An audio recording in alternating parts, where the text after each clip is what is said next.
is the second video that I am making. I am up. It is, I think, 11 o'clock here in Atlanta. As you can see, my eyes are extremely poofy, and they were red earlier from crying so much.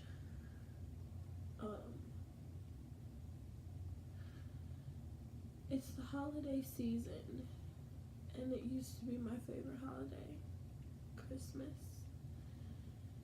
And this Christmas, I had the best gift of all, which was my baby angel. And now that I no longer have her, I don't feel the Christmas spirit. I don't feel joyful or excited. I don't want to see family this Christmas because for Thanksgiving I was showing, and I probably would be showing even more Christmas, and my whole entire family knew that I was pregnant, and most of my family now does not know. Only close family members who were there with me at the hospital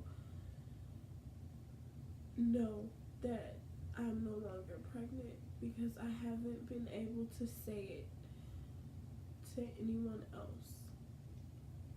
It's become very difficult for me. And I was told by another mom who vlogs that I should, whenever I feel like I want to say something, to record it and say it to whoever's listening. You never know who you can help by talking about how your coping mechanism is. Yes, this is a sleeping mask that I got from the hospital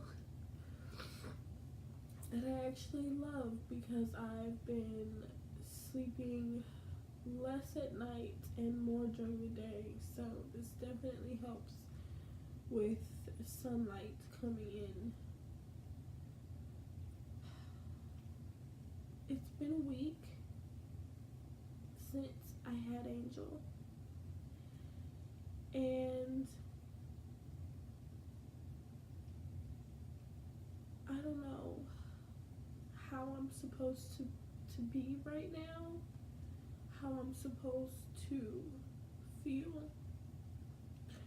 It's about to be extremely TMI, but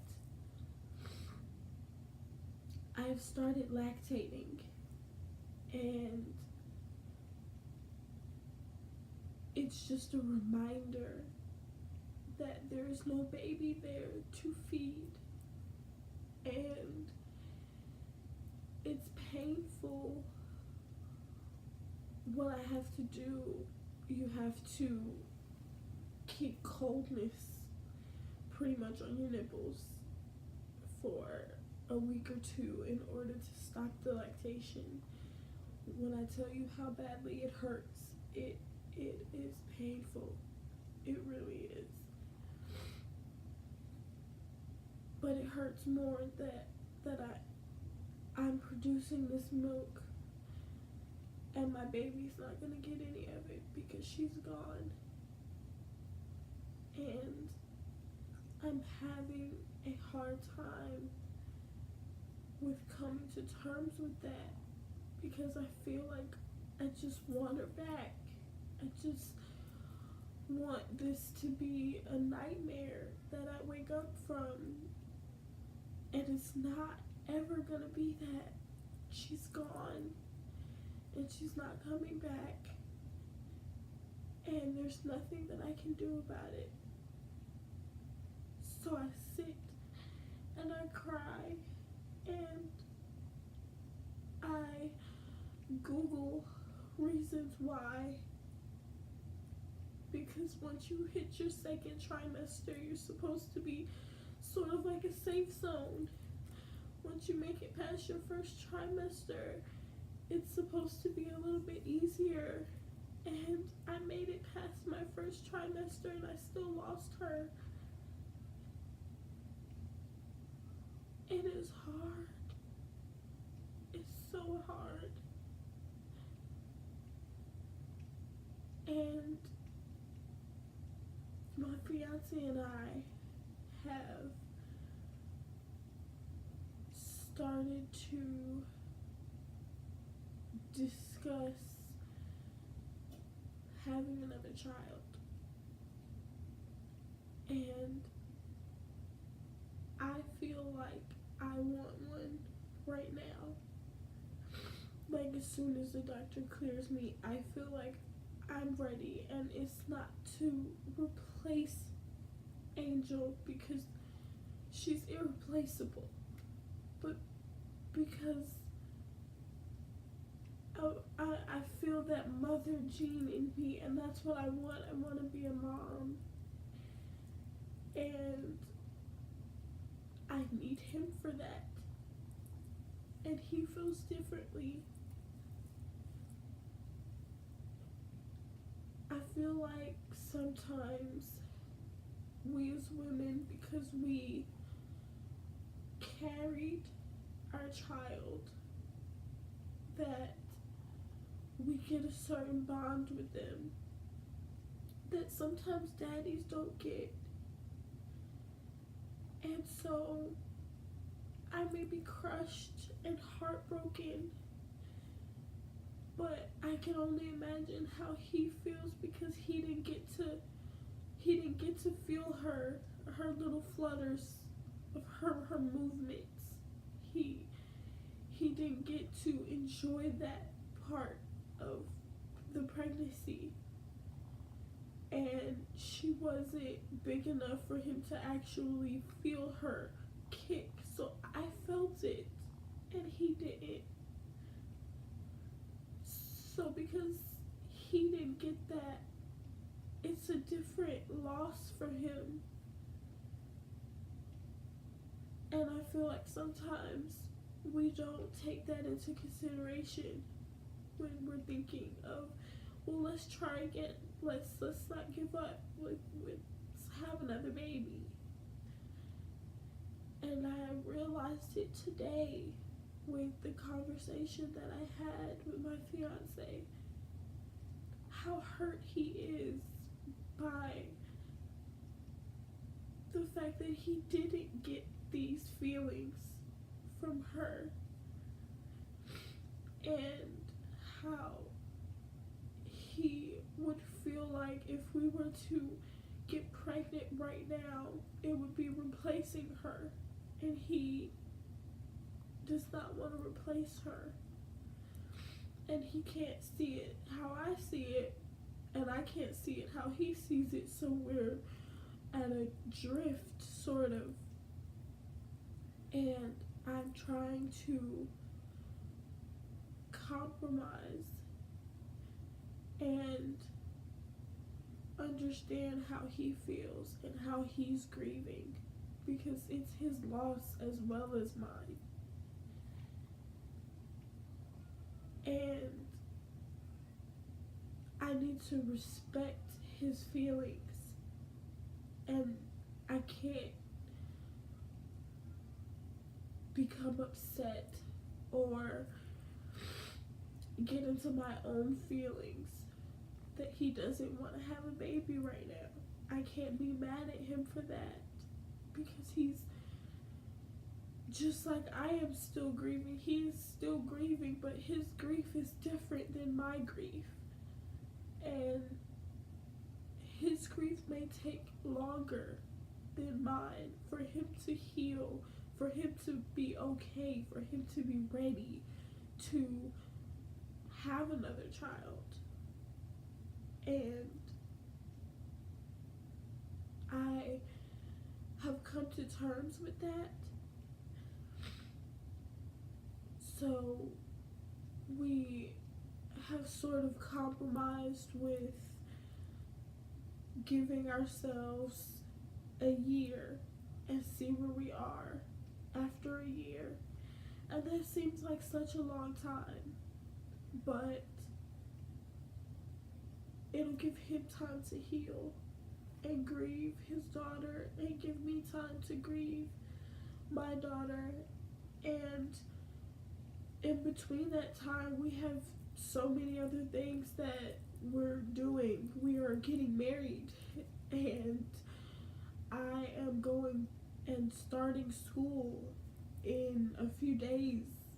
So there will be, the time will be filled, so it won't just be like we're waiting around or wasting around waiting to see how we feel about having another child. And you never know, we could decide that 6 months is enough, or longer than a year. I don't know, but I know that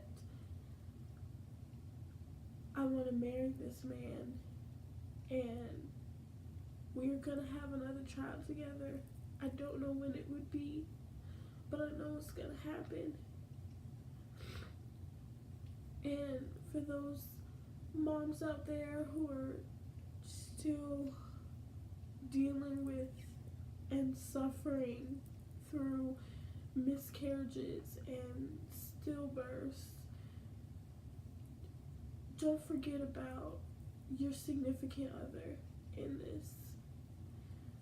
A lot of times they're forgotten because we're the ones that physically go through the pain of those of us who've had to actually deliver our babies, and even those of us who haven't, we still go through the pain, and they don't, but they watch us in pain, and they see us in pain every day after. So don't forget that they may not be ready to accept and be as quick to want to try again as you are. And that's okay. And I am sending baby dust to everyone who's currently trying, and I hope that you have a successful full-term birth and have beautiful, beautiful babies. I pray that for all of you.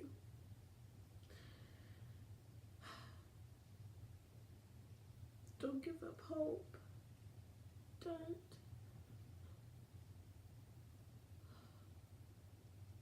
Don't give up your life. Don't stop being you because of this loss. Because it will hurt so much more. And your baby angel would not want that for you. And I know that my angel, she wouldn't want that for me, nor would she want that for her daddy.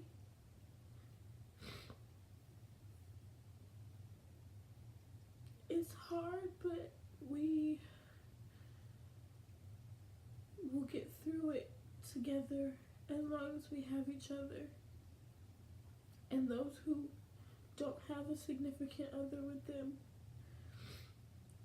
have a support system, because without it, it's really, really hard, because it's hard now. And I have someone who has been there and watched me cry and ask God why every day. Support systems are needed in order to get through. And I pray for all of you.